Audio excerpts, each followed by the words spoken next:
దేవుడు కావాలంటే ఇందులో నాకు విడుదల రావాలి.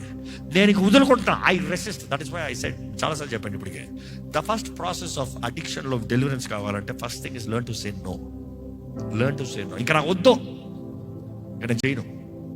అపవాది ప్రేరణ కలగచ్చు, రావని చెప్పట్లే. ఆశలో రావని చెప్పట్లే. నువ్వు అసహించుకున్నంత మాత్రం ఆశలు రావని కాదు, అవి తీసుకొస్తా ఉంటాడు. Keep saying no.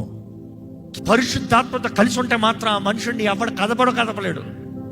నాలో ఉన్నవాడు లోకంలో ఉన్నవాడి కన్నా గొప్పవాడని ధైర్యంగా చెప్పగలుగుతాడు. నీలో కార్యసాధకం.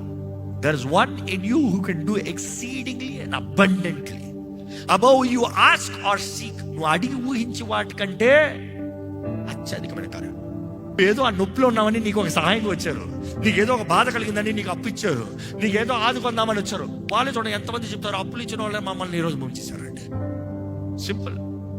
ఎందుకంటే ప్రతి హృదయం కపటమైనది దేవుడు లేకపోతే, స్వార్థమే దేవుడు లేకపోతే, ప్రతి ఒక్కటి ఇంకొన్ని బానిసగా పెట్టుకోదామనేదే క్రీస్తు లేని మనసు. So be very careful. If you have become too independent or dependent on someone, let go. ఆ స్థానంలో నువ్వు ఏం చేయాలంటే పరిశుద్ధాత్మని కోరాలి. ఇప్పుడు ఫిజియోథెరపీకి వెళ్ళినప్పుడు ఫిజియోథెరపీ ఏం చేస్తాడు? చెయ్యి లాగుతాడు, చెయ్యిని తిప్పుతాడు, చెయ్యిని ఎత్తిస్తాడు. ఎత్తో ఎత్తో ఎత్తో ఎత్తో ఎత్తో. ఏంద్రా నొప్పి కలిగిస్తున్నావు, ఏంద్రా బాధ పెడుతున్నావు అనంతో నిన్ను సరి చేస్తున్నాడు. పట్టుకోవాల్సిన టైంలో పట్టుకుంటున్నాడు, ఎత్తమని చెప్తానే ఉన్నాడు, నువ్వు ఎత్తేలాగా చేస్తున్నాడు, నీకు నువ్వు బ్రతికేలాగా చేస్తున్నాడు. అది పరిశుద్ధాత్మ ఎప్పుడు చేసేది.